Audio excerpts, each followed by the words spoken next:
Yeah, that was the plan. We met with the guys earlier in the week, told them we were going to do exactly what we did. We're going to play Tavian the first two series and play Brennan the third and the fourth series, and then just kind of see who had the hot hand, who was playing the best. And so just trying to find the best combination. We got to obviously made some changes in our offense and who's running it. Thought we did some good things in regards to changing tempos up and trying to do some things there offensively, but just didn't sustain them. But at the same time, we got to find, who's going to be that person. I just feel like that for us to be where we need to be to finish out the last half of our season, it's going to be important we get that guy there that's going to protect the football and run the offense to the highest level possible. So obviously making some changes, and that was part of our evaluation process. Mike and Sammy. Yeah, Tom, you talked before the season about wanting to put Taven or whoever won the job in the best position possible. Do you think that rotation did that today? Taven came in cold, got hit right away, didn't seem to be in the flow of the game. Talk about rhythm. Do you think that the rotation kind of hurts them at times more than helps them to try to get in there? Well, I think there's no question that I don't think today either one of them really protected the ball very well, and I think that there's no question that you'd like to see those sustained drives, which would be important for sure. So I think there's no question we'll make a decision who we feel like needs to be the guy. I was just trying to use this as an opportunity to see who would step up and take it. Hopefully one of them would have done that, and that was really the goal from today, was just to be able to feel good about who's going to take over at that spot if we gave both guys an opportunity, which we did. So didn't feel like the last couple of weeks that we played that we've been good enough. Obviously made change in who's in charge of the offense because of that, but also got to be able to play better at that position. So obviously we're going to make a decision. We will not continue to rotate guys in that manner moving forward, but at the same time, I just wanted to see one of them step up, and I don't feel like that happened today. Sammy the Mason. Michigan's the number 2 team in the country for a reason. They're very good, but a lot of self-inflicted wounds today with 4 turnovers, a penalty that negates a big play, and some special teams gaps as well. How do you fix that halfway through the season? Yeah, the illegal hands to the face one you're referring to. I mean, I saw it on the replay. I don't know how you call that, but they did. And so it turned. It was 14-7, critical point in the end of the second quarter, and I had a chance to get the ball across midfield with that catch. That was a tough turn of events and put us behind the chains in a big way, and then didn't recover from that. And then we gave up another touchdown, went down 21-7. So just unfortunate for that to be called there. Big thing, we had a couple of the penalties that were really costly. The jumping off sides, that happened on a key third down, and then just had a couple of the penalties that just weren't necessary. But got to continue to address those things. I think special teams wise, disappointed. A couple of chances to, on the one long return. Just 2 guys right there. Got to make a play. Got to get the guy on the ground, and had a bad first punt.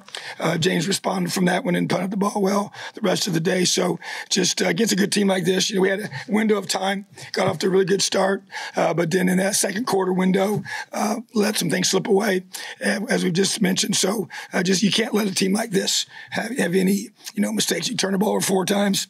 It's hard to beat a good team. It's hard to beat any team. Turn the ball over 4 times. We didn't get any takeaways ourselves. So we had 4. With 3 sacks early.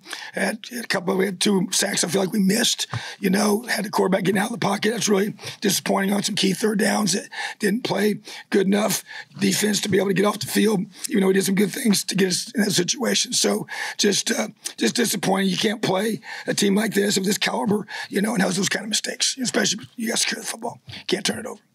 Mason the second. Coach, you just mentioned it. You can't make mistakes against a team like Michigan. How do you prevent those mistakes from compounding the way they kind of did in that quarter, specifically heading into that time? Yeah, that's where I think, the key is, defensively, third downs to me. We had several third downs where we kind of got them where we wanted them to be in regards to 3rd and 7+, and didn't get off the field, whether it was not containing the quarterback on the one or just our corner fell down on the one coverage, which was, we should have, I thought we had to make a chance to get off the field on that one too. But, just got to stack stack plays together, all three phases working together, which we're not able to do that. And it's a good football team we played. There's no question about it. Been here many years and played these guys every year, and they're as good as they've been, and so really impressed with them as a football team. So a team like that, playing as well as they're playing right now, and you can't give them anything. And we obviously did in terms of turning the ball over. And to me, we just kind of put our guys in better position. I know the ball was, there was obviously rain, but they had to play in it too. So we got to protect, because we had a couple fumbles that we can't have, at the quarterback position, and then just throwing the football and making sure we do a good job of, protecting it. And that's partly the call at times. Sometimes it's being able to execute the calls and do a great job of catching the football and getting upfield. Second game. It seemed like early in the game when you guys were up, 7-0 in the first quarter, it seemed like you guys were winning the battles in the trenches on kind of both sides. Obviously, you talked early in the week about how good Michigan is up front. I guess what do you feel like kind of changed as the game went on there? Well, I just think, you get, situations as the game progresses. And if you notice, I felt like that and they do weigh you down. And I think that's one of their strengths as a team. And if you watch them play even this whole entire season, that's kind of what they do to people. And so that's why it was so critical that we did not get them a chance to pull away in that, at the end of that second quarter and into the third quarter. So, if we'd got some key stops there, would have been huge. Had a bust there in the secondary to give them the fourth touchdown that they scored, was frustrating because we felt like we had a chance there on that fourth down to get a stop. We had given our ball, our offense the ball, pretty deep, but at least you get the ball back. So just, I think they physically wear you down and mentally wear you down without question, because of their size up front on both sides of the ball. And it takes its toll a little bit as the game wears on. That's why you got to stay ahead. Put yourself in position. It keeps the energy high, keeps the guys fighting and battling, because it gets physically and mentally really difficult against a team like that. So they have the physical talent to be able to kind of put a lot of pressure on you for 60 minutes. And that's where they kind of get you in the end. Daniel, then one design.